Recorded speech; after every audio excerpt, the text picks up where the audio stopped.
Hello, kumusta? Ito meron ako share sa inyo guys na nakalimutan ang password ng computer o laptop o desktop. Ito po, share ko sa inyo kung paano tanggalin na hindi na kinakailangang i-format, i-program para walang maburang files, na importanteng files. Sundan nyo lang po, makikita nyo baba. Ito guys, oh, na yan, nalimutan ang password niyan eh. So, para ma-recover natin, walang maburang files, kailangan po, yan, tatanggalin natin sa video na ito yung password niya. Iba-bypass po natin siya para walang maburang mga files. Mapad desktop, laptop, ito po guys. Sundan nyo po kung paano tanggalin. Andito po ang proseso step by step ha. Ito po, makikita nyo sa video. Yan.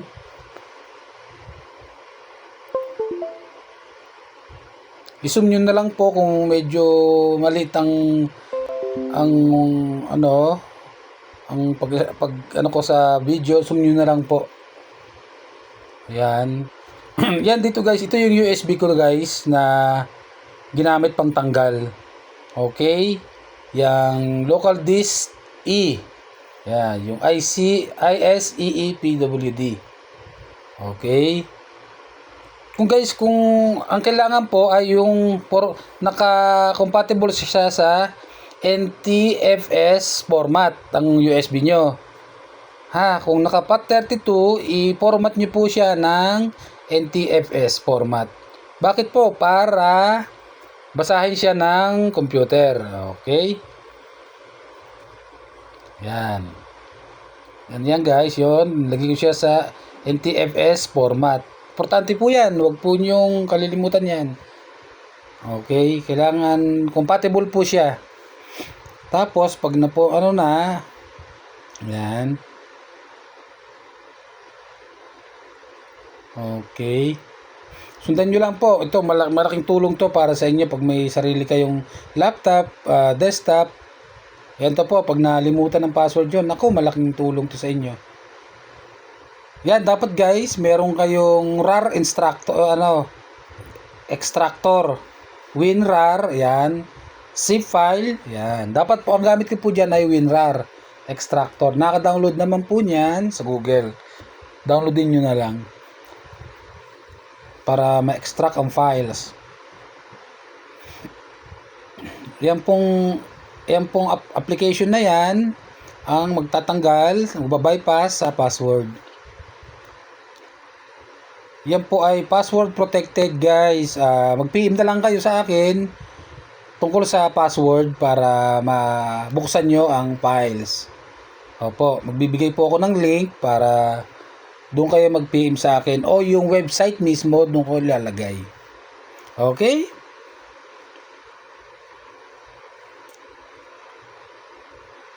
Yan, extract na. Yun, yan yung files natin nang ma-extract.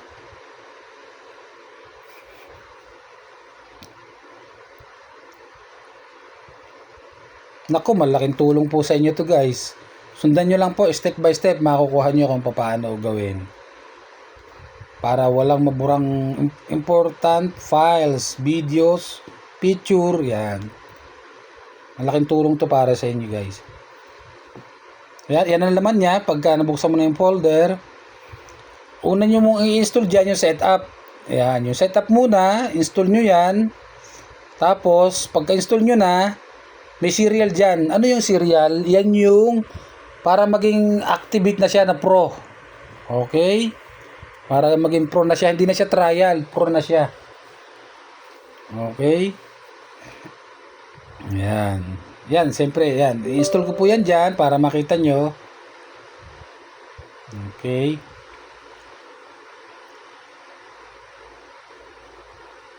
Yan.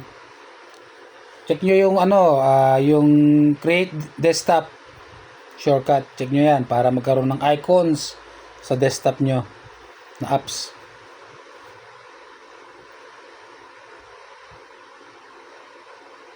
Yun, tapos na. Mabilis lang yan guys.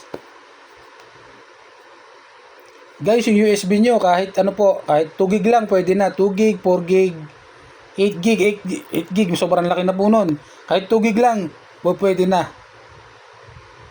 Ito na siya, nung mabuksan. Dito, ito importante guys. Dito po kayo pupunta sa Burn USB. Kasi USB po siya. USB po yung ginawa nyo sa Burn USB.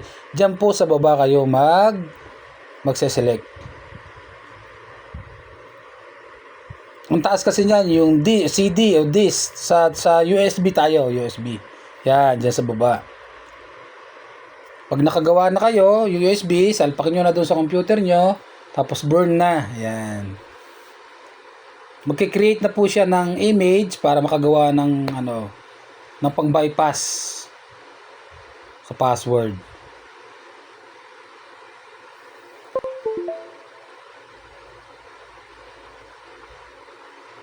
Yan. Yun.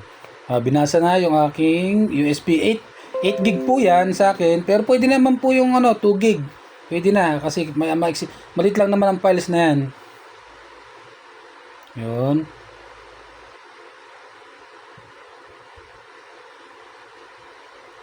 Yun na siya. Tapos pag nakagawa na, nakapag-burn na, ito naman ang kanyang laman. Yan. Yan ang laman ng folder niya. Pag nakapaggawa na kayo ng pang-bypass na USB. Okay. Good. Sundan nyo lang po at naku, malaking tulong sa inyo to. Makakasave kayo dito ng masisave nyo yung mga files nyo.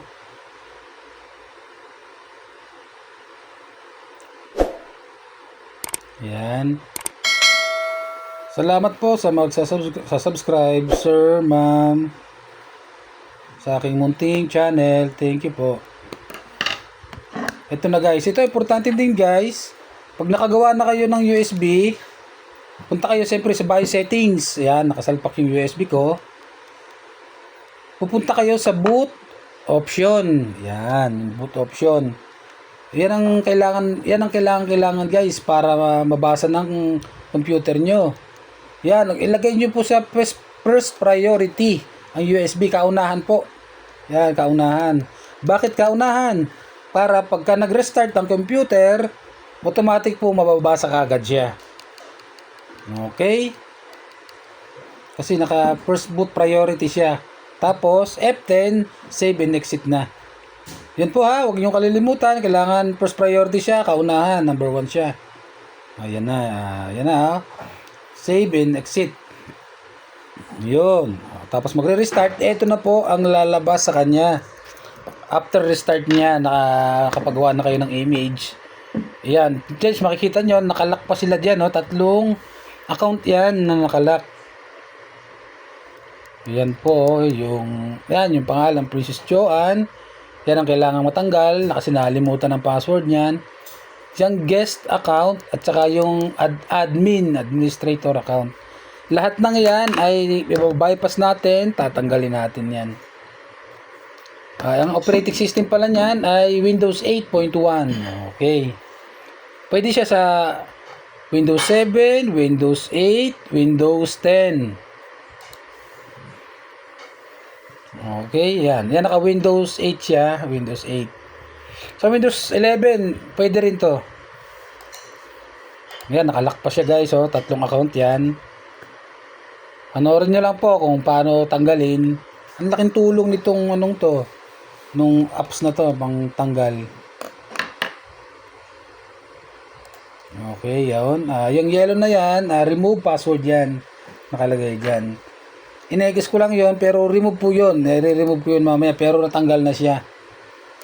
Yan. Pero i-remove ko pa rin yun kahit may blank na. Okay, yung Princess Joanne. Yun, naka-blank na. Ibig sabihin po niyan, tanggal na yung password niya, na-bypass na natin yun. Yung dalawa pa, i-bypass natin. Okay?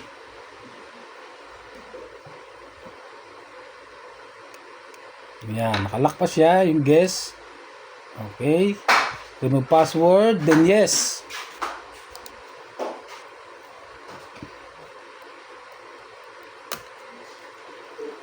Yun, yes nyo lang po yan. Okay. Yan na po, tanggal na rin siya, na-bypass na rin. Last na lang yung ating administrator. Yan. Tanggalin na rin natin ng lock niyan. Dito po guys, safe na safe ang files nyo. Importanteng files nyo at saka mga videos nyo, picture nyo, wala pong mawawala, wala pong bubura. Yan, naka Windows 8.1 Pro. Kanyang operating system. Yan, naka-remove, yes. Yun, yung Princess Joanne. Okay, then reboot na po. I-reboot nyo na. Diyan na po magkakaalaman kung natanggal talaga siya. After reboot. Okay.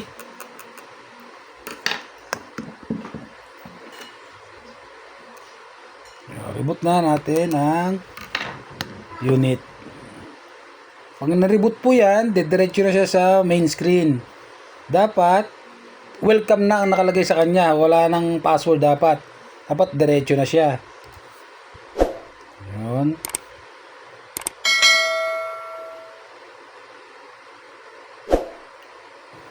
Muli po, salamat sa mga magsasubscribe, sir at saka ma'am, sa aking munting channel. Ayun, pag nireboot guys, bunutin nyo na yung USB nyo para hindi siya bumalik uli doon. Okay, bubunutin nyo na. Pag reboot, pag off ng screen, bunot na. Para dire-diretso na siya sa main screen. Yun, nakatanggal na. Dapat wala na siyang password.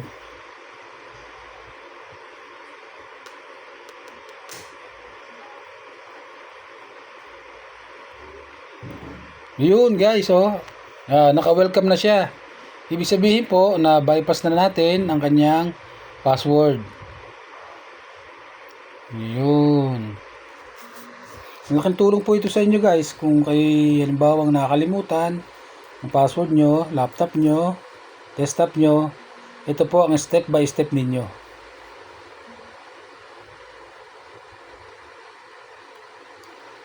Pahit na lang po ng like button, comment na lang po at pa-subscribe din po kung nagustuhan niyo ang aking video. Malaking tulong po talaga ito. Paulit-ulit po ako, talaga pong malaking tulong ito sa inyo. Na-share ko na ito. Yun guys, diretso na tayo sa main screen. Okay, wala na siyang medyo mabagal lang po yung laptop eh. Pero dyan po ay tanggal na natin ang password, na bypass na natin. Yan, naka Windows 8.1 kanyang operating system.